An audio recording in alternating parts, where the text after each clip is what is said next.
बच्चों, आप लोगों का हमारे YouTube चैनल पर बहुत बहुत स्वागत है। हम हर रोज़ आप लोगों के लिए प्रतियोगी परीक्षा तथा NCERT 11th और 12th क्लास की वीडियो लेकर आते हैं और इसी सीरीज में हम आप लोगों के लिए इकोनॉमिक्स 11th क्लास सांख्यिकी बुक का जो दूसरा चैप्टर है आंकड़ों का संकलन, उसे लेकर आए हैं। ये उस सीरीज का उस चैप्टर का दूसरा वीडियो है। अब ये जो दूसरा वीडियो है, इस वीडियो में हमने नया काम शुरू किया है जिससे कि आपका अट्रैक्शन बना रहे और आपकी नॉलेज का भी पता चलता रहे। तो आप लोगों के लिए क्वेश्चन है, उस क्वेश्चन का जवाब आप हमें कमेंट्स बॉक्स में देंगे। क्वेश्चन है, प्राथमिक एवं द्वितीय आंकड़ों में अंतर बताइए। ठीक है, प्राथमिक और द्वितीय आंकड़े मैंने इससे पहली वाली वीडियो में बता चुका हूँ। ठीक है, अब बात करेंगे स्थानीय स्रोतों की। अब स्थानीय स्रोत और संवाददाताओं से सूचना की प्राप्ति। देखो, आंकड़े प्राप्त करने का एक तरीका ये भी है कि स्थानीय स्रोतों और संवाददाताओं से सूचना प्राप्त करें। अब ये कैसे होता है? इस विधि के अंतर्गत जो अनुसंधानकर्ता होता है वो अलग अलग स्थानों पर स्थानीय व्यक्ति या संवाददाता नियुक्त कर देता है और वे अपने तरीके से सूचना इकट्ठी करते हैं और अनुसंधानकर्ता को भेज देता है। सपोज करो मैं अनुसंधान करता हूँ और मुझे इन्फॉर्मेशन चाहिए, तो मैं क्या करता हूँ, अपने जो सारी जगहों पर अपने नुमाइंदे फिट कर देता हूँ, वो मुझे इन्फॉर्मेशन देते हैं। ठीक है, अब ऐसा टेलीविज़न चैनलों पर, अखबारों में, मैगजीनों में, पत्रिकाओं में इसी तरीके से है ना, यानी कि स्थानीय स्रोतों और संवाददाताओं से सूचना प्राप्त करके ही बताई जाती है। तुम देखते भी होंगे कि समाचारों में बताते हैं कि हमारे संवाददाता ने ये बताया, अखबार में भी लिखा होता है कि संवाददाता की रिपोर्ट है ये। अब इनकी उपयुक्तता कितनी है, कितने उपयुक्त हैं? सबसे पहला बात ये देखेंगे कि आंकड़े निरंतर संकलित होते रहते हैं, यानी कि जब हमें आंकड़ों के निरंतर संकलन की ज़रूरत होगी। भाई न्यूज़ चैनल चलाना है तो लगातार इन्फॉर्मेशन चाहिए ना, तो वो कौन देगा? जहाँ ज़रा सी घटना हुई, अगर हमारा मेरठ में कोई कारिंदा नहीं है, हमें इन्फॉर्मेशन देने वाला नहीं है, तो ऐसे में अगर मेरठ की कोई घटना होगी तो हमें कैसे पता चलेगी? दिल्ली की कोई घटना होगी कैसे पता चलेगी? क्योंकि ऑफिस तो नोएडा में, तो इसलिए उन्हें सब जगह पर उनके नुमाइंदे होते हैं, वो ज़्यादा देते हैं। तो अगर हमें लगातार इन्फॉर्मेशन देने की, चैनल चलाना तो लगातार इन्फॉर्मेशन देनी होगी। फिर अगर हमें आंकड़े इकट्ठे करने के लिए बड़ा क्षेत्र हो, तब भी हमें संवाददाता विधि का प्रयोग करना पड़ेगा, क्योंकि आंकड़े तो हमें दूर दूर से इकट्ठे करने पड़ेंगे, तो जब हमें संवाददाता की वो करनी पड़ेगी अब इस तरह के जो आंकड़े हैं वो किसके लिए ज़्यादा महत्वपूर्ण होते हैं? पत्र पत्रिकाओं के लिए, रेडियो के लिए, टेलीविज़न के लिए, और जहाँ सूचना के लिए अत्यधिक शुद्धता की आवश्यकता ना हो, वहाँ भी इस प्रकार के जो वो है उसका प्रयोग किया जाता है। क्योंकि इसकी वजह है, भाई टेलीविज़न पर देखते दुनिया भर का झूठ दिखाया जाता है, आंकड़ों को मिर्च मसाला लगा के दिखाया जाता है। तो वो बताते हैं कि भाई हमने तो, अगर मान लो कभी कोई बात भी ऐसी आए, क्योंकि इनके ऊपर किसी का कंट्रोल तो है नहीं, अगर कंट्रोल भी हो और कहीं मुकदमा भी हो तो बताएंगे भाई हमें तो स्थानीय लोगों ने ऐसे ही बताया था। अब इसके कुछ गुण भी हैं, जो संवाददाता मेथड है इसका कुछ गुण भी है, जैसा मितव्ययता। इस विधि में ये मितव्ययी है। मितव्ययी का मतलब ये है कि धन और समय, परिश्रम दोनों बचता है, ये मितव्ययी है। विस्तृत क्षेत्र है। आप लोगों को पता है कि एक टेलीविज़न के किसी चैनल पर बैठकर पूरी दुनिया की इन्फॉर्मेशन इकट्ठी हो जाती है ना। एक स्टूडियो में बैठकर संवाददाता अपने छोड़ के, ठीक है, तो उनसे सारी जानकारी जो अनुसंधान करता है अपने काम के लिए इकट्ठा कर लेता है। दूसरी बात है, इसमें निरंतरता रहेगी। निरंतरता कैसे रहेगी? निरंतरता ऐसे रहेगी कि लगातार वो हमारे संपर्क में रहेंगे, हम पूछते रहेंगे फ़ोन करके या वैसे कि भाई वहाँ क्या हो रहा है। ठीक है। चौथी चीज़ जो है, विशेष परिस्थितियों में उपयोगी है। अगर अचानक से कोई विपदा आ जाए, कोई जैसा मतलब कहीं भूकंप आ गया, अब भूकंप के बारे में इन्फॉर्मेशन हम किससे लें? स्टूडियो में हम नोएडा बैठे और भूकंप आया उत्तराखंड में, तो उत्तराखंड कैसे भेजें? तो अगर हमारा उत्तराखंड में कोई नुमाइंदा होगा, वो तुरंत हमें बतावेगा कि ऐसे ऐसे हुआ, इतना नुकसान हुआ, या ये घटना हुई, बाढ़ आ गई, सड़क बैठ गई, भूस्खलन की कोई घटना होगी, तो हमें आसानी से पता चल जाएगी। समझ में आया ना बच्चों? तो ये चार कारण है। एक तो सस्ता है, विस्तृत क्षेत्र कवर हो जाता है, निरंतरता रहती है और विशेष परिस्थितियों में बहुत उपयोगी है। अब लेकिन इसके अवगुण भी हैं, नुकसान भी हैं। पहला नुकसान क्या है? इसमें मौलिकता की कमी है। मौलिकता की कमी यह है कि सही इन्फॉर्मेशन ना होकर उसमें स्थानीय संवाददाता मिर्च मसाला लगा के बता सकता है। एक रूपता का अभाव आप देख सकते हैं। जब आप टेलीविज़न पे देखते हैं तो आप 4 चैनल बदलिएगा एक ही जगह की घटना को। भाई भूकंप वे भी देख रहे हैं, भूकंप दूसरा भी देख रहा है, तीसरा, तो एक रूपता कैसे रहेगी? एक कुछ बता रहा, दूसरा कुछ बता रहा, तीसरा कुछ बता रहा, सबकी अलग अलग मिलेगी। ठीक है। तीसरा है व्यक्तिगत पक्षपात। अगर किसी मुद्दे पर संवाददाता ये चाहे कि वो उसकी जाति का है, उसके धर्म का है या उससे कोई रिलेटेड है, तब वो इन्फॉर्मेशन देने में गड़बड़ कर सकता है।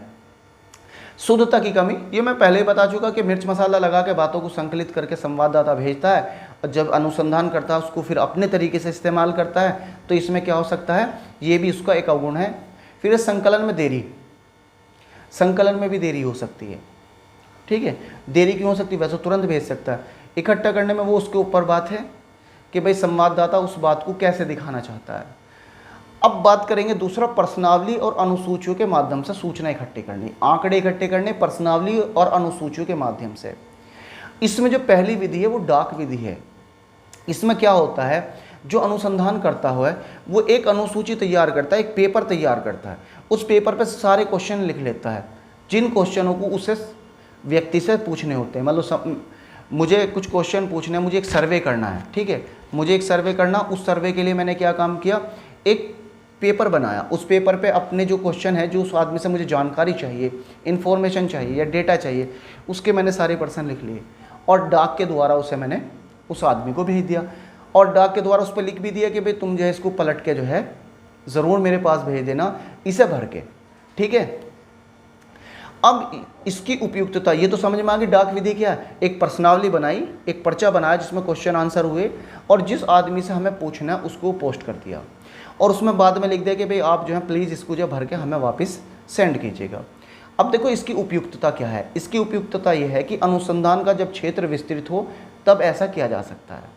नहीं, अगर बहुत बड़े क्षेत्र में, मतलब एक इन्फॉर्मेशन तो हमें अंडमान से इकट्ठी करनी, एक जो है हमें केरल से करनी है, दूसरी हमें जो असम से करनी है, तीसरी हमें कश्मीर से करनी है, तो इस तरीके से अगर हमें इन्फॉर्मेशन इकट्ठी करो तो डाक व्यवस्था, जो डाक विधि है वो काफ़ी अच्छी है। दूसरी बात इसकी उपयुक्तता यह है कि जो सूचना देने वाला व्यक्ति होगा वो साक्षर होगा। भाई अगर हम क्वेश्चन आंसर लिख के भेजते बेपढ़े लिखे आदमी को, तो वो क्या जवाब देगा, वो तो किसी से भरवाता ही फिरेगा। अब इसके गुण क्या है, एक तो मितव्ययिता, सस्ता है, मितव्ययिता, परिश्रम भी बचेगा, भाई एक बार पर्चा बनवा लिया और उसे सेंड कर दिया, सस्ता है और परिश्रम की कमी है।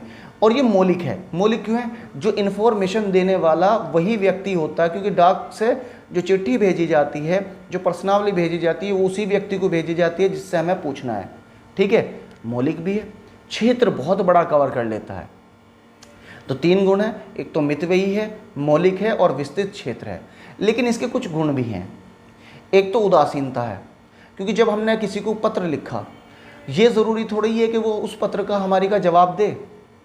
हो सके चल क्या कौन देख रहा, कौन भर रहा है ना, उदासीन हो जाए, क्या ज़रूरत है। फिर लोचशीलता का अभाव। लोचशीलता का मतलब ये, अगर कोई क्वेश्चन हमें पूछना हो, मतलब वहाँ उस क्वेश्चन पे वो कंफ्यूज है और हम चाह रहे हैं कि इसका जवाब ले लें, तो उसकी जगह कोई दूसरा अल्टर क्वेश्चन दे दें कि नहीं ऐसे बता दो। जैसे मतलब कोई आदमी कह रहा है, मैंने किसी से पूछा कि आपकी उम्र कितनी है, उसकी उम्र 60-70 साल है, उसने कहा जी मेरे तो याद नहीं है। अब कैसे पता चले कितनी उम्र है उसकी।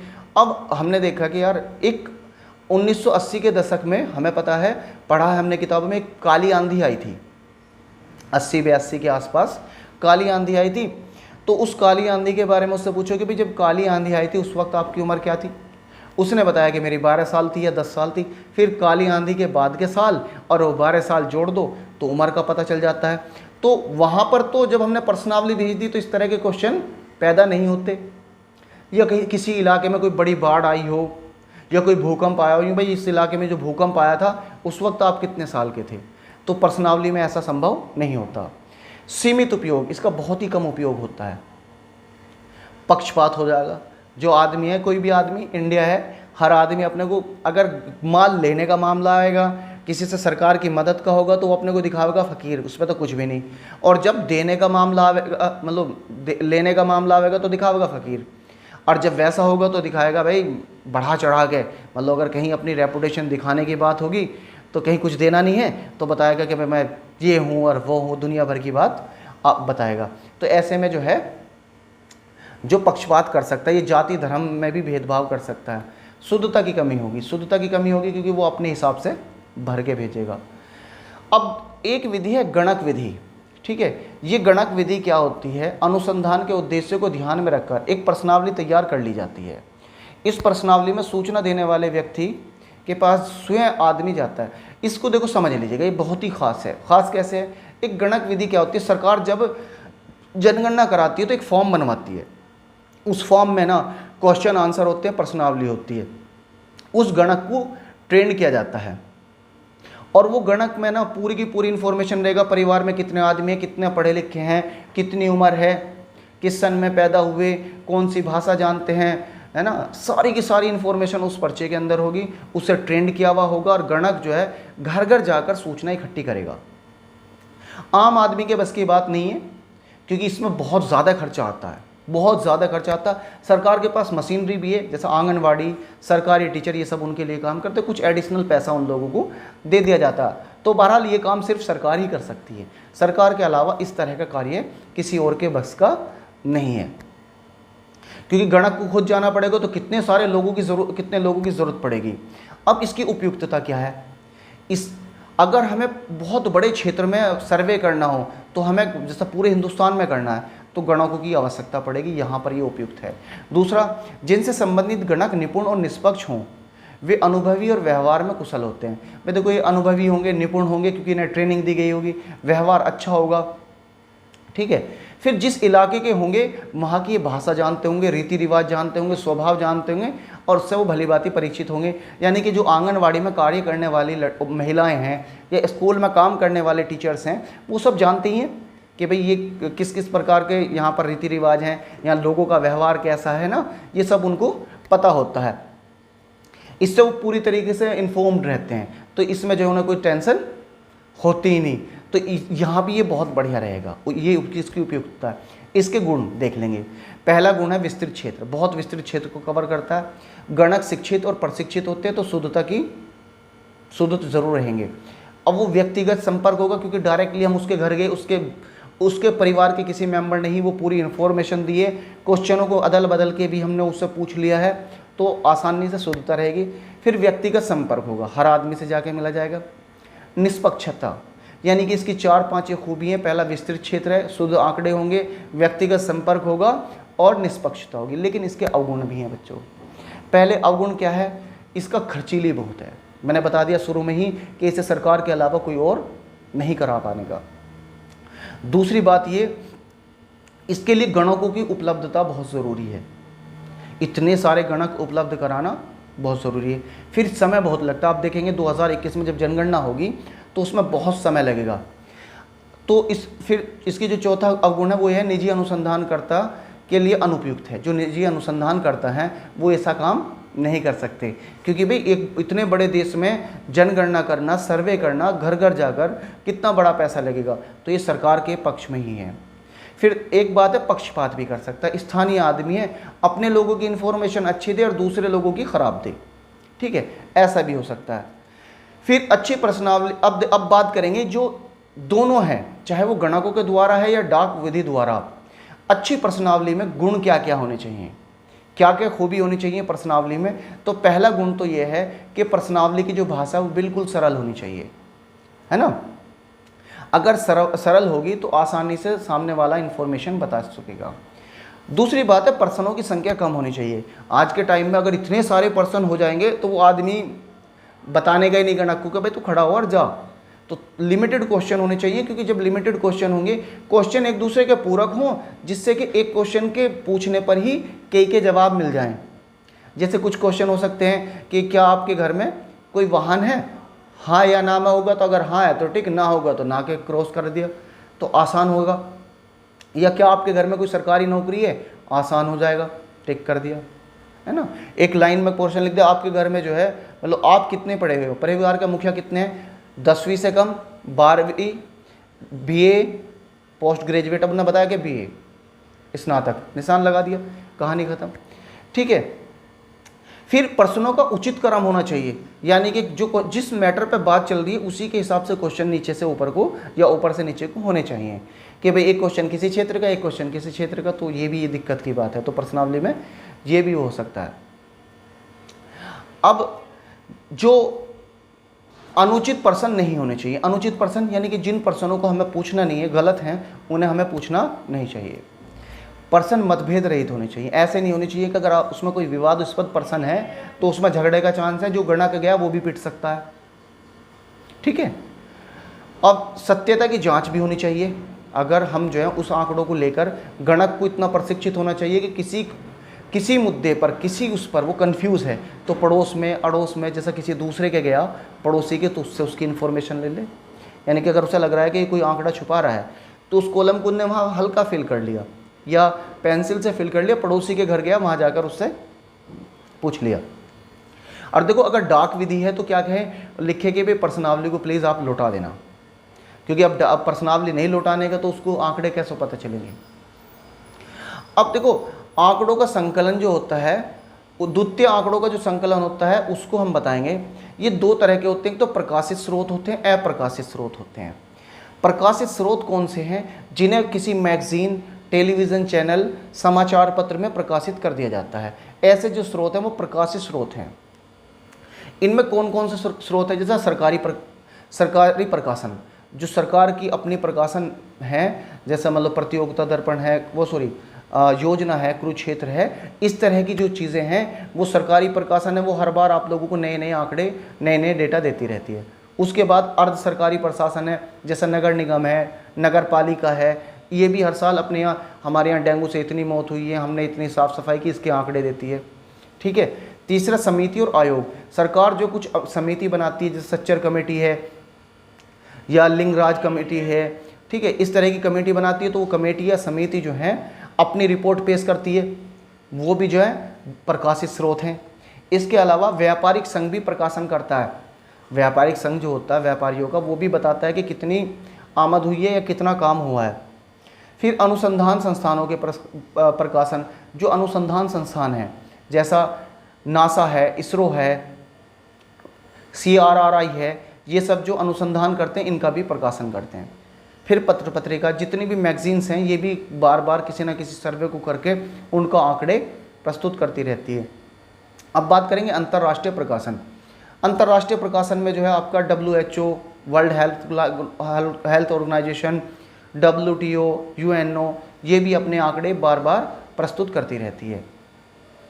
अब अप्रकाशित स्रोत में सरकारी स्कूल जो हैं, सरकारी स्कूल हैं, और इसके अलावा जो और बहुत सारी चीज़ें हैं वो अप्रकाशित करती हैं। मतलब जैसे स्कूल ने अपने सर्वे किया, वो किसी मैगजीन में थोड़ी ना छपवाएगा, या किसी फैक्ट्री ने अपने लिए कोई सर्वे कराया, वो मैगजीन में थोड़ी ना सर्वे करवाएगा, या किसी विश्वविद्यालय ने या किसी निजी व्यक्ति ने जो इकट्ठा कराता है, आंकड़े इकट्ठे कराते हैं, वो किसी मैगजीन में छपते नहीं हैं। ऐसे जो आंकड़े होते हैं उन्हें हम अप्रकाशित स्रोत कहते हैं। अब बात करेंगे भारत में जनगणना तथा भारतीय राष्ट्रीय प्रतिदर्श सर्वेक्षण संगठन की रिपोर्ट और प्रकाशन। ये जो भारतीय जनगणना है, जनगणना में क्या होता है, भारत की जनसंख्या का पता चलता है, जनसंख्या का आकार, उसकी वृद्धि दर, उसके वितरण का पता चलता है, जनसंख्या का प्रेक्षेपण होता है, जनसंख्या के घनत्व का पता चलता है, जनसंख्या के लिंग संरचना का पता चलता है, और जनसंख्या की अवस्था का पता चलता है। जब हम राष्ट्रीय प्रतिदर्श सर्वेक्षण संगठन की रिपोर्ट का एवं उसका प्रकाशन देखते हैं तो वो क्या करता है, वो हमें जो है भूमि और पशु जोत के बारे में बताता है। भवन यानी कि मकान, प्रवास में झुग्गी झोपड़ियों में रहने वालों पर विशेष बल देकर उनके बारे में जानकारी देता है। भारत में बेरोजगारी की स्थिति को बताता है, और उपभोक्ता के आय और व्यय के स्तर को बताता है कि उपभोक्ता कितना खर्च कर रहा है, कितना नहीं। बच्चों, मैं आप लोगों को बता दूं कि भारत की जो प्रथम जनगणना थी वो 1881 में हुई थी। उसके बाद से लगातार हर 10 साल में भारत में जनगणना हो रही है। और NSSO जो है वो क्या करता है, राष्ट्रीय प्रतिदर्श सर्वेक्षण संस्थान जो है या संगठन है, ये हर 3 महीने में अपने जर्नल के अंदर भारत में जो सर्वेक्षण करता है उसे प्रकाशित करता है। बच्चों, इस वीडियो में अगर आपको कुछ समझ नहीं आया तो आप कमेंट्स बॉक्स में पूछिएगा, और वीडियो देखने के लिए आप लोगों का बहुत बहुत धन्यवाद। अगर वीडियो अच्छा लगा हो तो लाइक और शेयर ज़रूर करें। चैनल पर नए हो तो सब्सक्राइब करें।